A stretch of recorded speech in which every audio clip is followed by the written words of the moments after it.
Le 4 à la suite maintenant avec Bruno, bibliothécaire, l'un de ses points forts, le patrimoine monumental français. Laurence, bien son point fort, vous le connaissez maintenant, l'informatique dans l'Antiquité. Toujours plaquiste, Laurence? Toujours. Ça n'a pas changé depuis 5 minutes, bien Non. sûr. Florent, pharmacien, point fort, le sport. Vous allez choisir un thème parmi les 4 que je vais vous proposer dans un instant. Vous aurez ensuite 40 secondes pour faire idéalement 4 bonnes réponses à la suite et chaque erreur vous fait retomber à 0. Les thèmes, les voici ce soir. Surprenant véhicule. Les métiers vus par les peintres. Le thème mystère, ce thème mystère que nos téléspectateurs de France 3, que je salue, peuvent découvrir sur Twitter, sur Internet, avec ce hashtag, regardez QPUC, question pour un champion. Et puis notre dernier thème, regardez, point commun entre chien et chat. Si vous voyez Laurence en train de découvrir ces thèmes, un œil très dubitatif. Mais c'est à Florent de se prononcer en premier. Je pense que je vais prendre point commun entre chien et chat. Point commun entre chien et chat.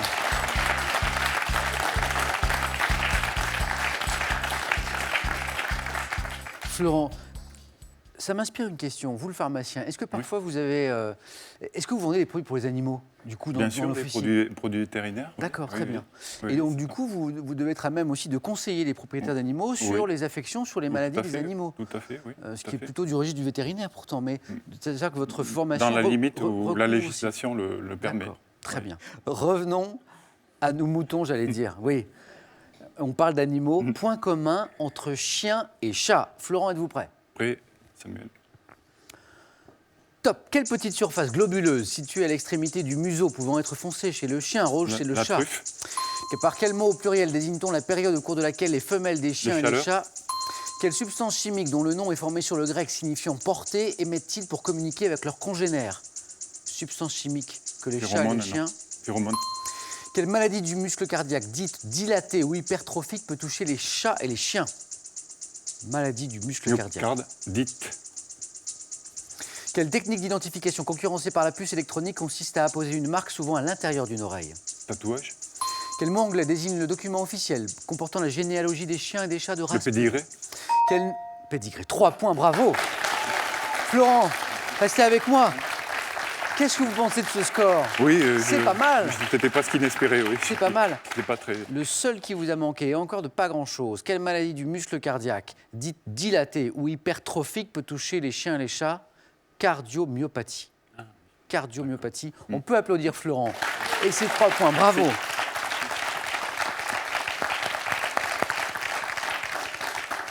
Laurence, je vous regardais tout à l'heure et je vous voyais pas super inspirée par nos thèmes là. Oui, non. Non? Non. Il nous reste surprenant véhicule, les métiers vus par les peintres et le thème mystère. Je vais, au risque d'être surprise, prendre les véhicules. Venez, venez Laurence. Surprenant véhicule. Laurence, on a parlé ensemble de votre métier, plaquiste, qui peut surprendre pour une femme. Et vous nous avez raconté que dans votre quotidien, effectivement, certains hommes, parfois machos, ça peut arriver, peuvent être surpris. Il y en a. Et à propos de surprise, l'un de vos collègues, un jour, vous a comparé à un monsieur vert, Oui. un super-héros vert, Ouais. à Hulk. On avait de la démolition à faire et c'était de la démolition, donc on n'allait pas... Non. Voilà. On n'enfile pas les perles, quoi. Donc on démolit. On démolit. Et quand il est rentré à l'entreprise, les autres qui ne m'avaient pas vu lui ont demandé alors, elle est comment la fille? Oui. Et il a dit, c'est pas une fille, c'est Hulk.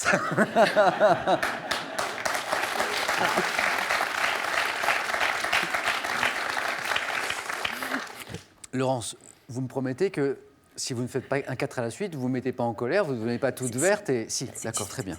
C'est plus fort que moi. Bien, je vous souhaite un bon jeu alors. Merci. Laurence, on se concentre tous les deux. Surprenant véhicule. Attention, êtes-vous prête?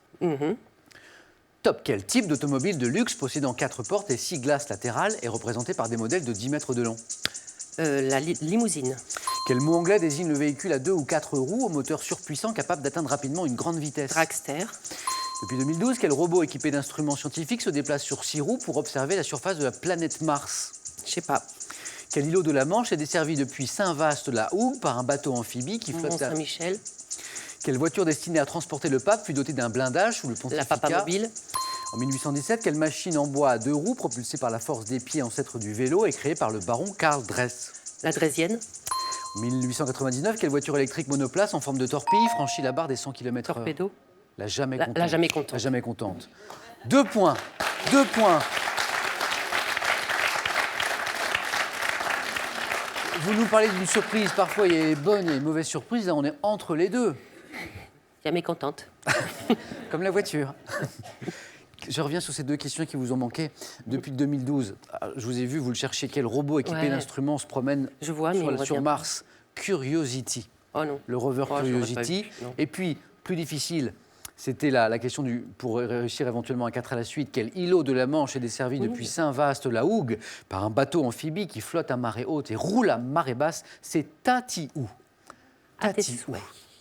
Merci Laurence. On applaudit Laurence. Et ces 2 points. Bruno, à nous maintenant. Il nous reste les métiers vus par les peintres. J'ai cru comprendre que vous étiez plutôt amateur de peinture. Donc c'est pas mal ça ce qui nous reste. C'est exact. Et puis il y a le thème mystère aussi. Non, non, les métiers vus par les peintres, Okay. ça me va très bien. Super. Les métiers vus par les peintres.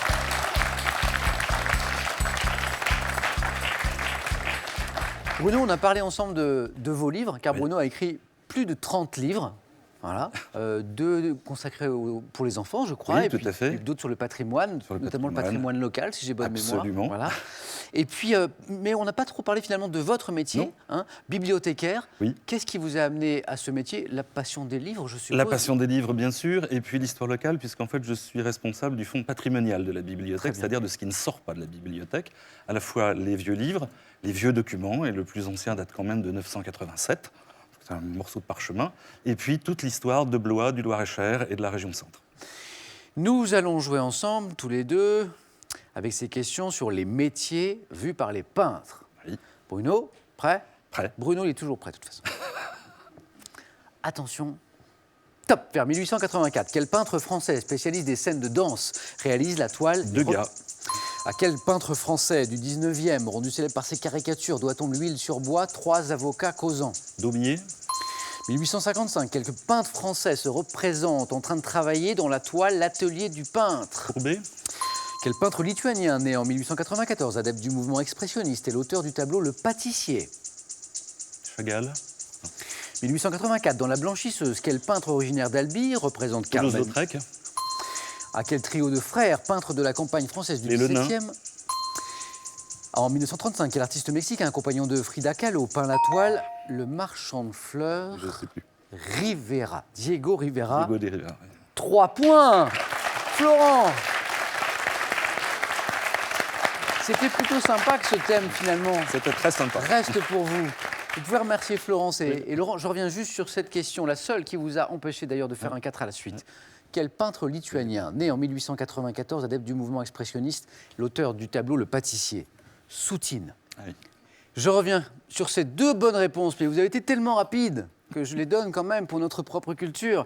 À quel trio de frères peintres de la campagne française du XVIIe doit-on ces toiles La Forge et le Repas de paysans? Oui, les frères Le Nain, tout à fait. 1884, dans La Blanchisseuse, quel peintre originaire d'Albi représente Carmen Gaudin, l'un de ses modèles favoris?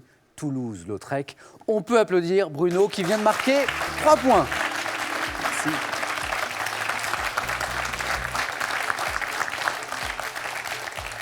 Antoine, qu'est-ce que vous avez pensé de ce 4 à la suite, notamment de ces très bonnes performances de Florent et Bruno? Assez impressionné par toutes les bonnes réponses qui ont été données. Oui. Bon, de sérieux candidats? Ah oui, très sérieux, Ça vous inquiète dans la perspective de cette Évidemment. rencontre de tout à l'heure? évidemment. Un peu d'inquiétude de notre super champion. Laurence, on passait de bons moments ensemble. C'est le jeu, ma pauvre Lucette. Non, moi c'est Samuel. Oh, pardon, Samuel. Lucette, c'est une cousine éloignée, je suis surpris que vous la connaissiez. Laurence, vous avez fait un très beau parcours, ça a été un bonheur de jouer avec vous, avec votre culture. Est-ce Florent, est-ce Bruno? Qui va rencontrer Antoine tout à l'heure, notre super champion? Réponse tout de suite dans le face-à-face.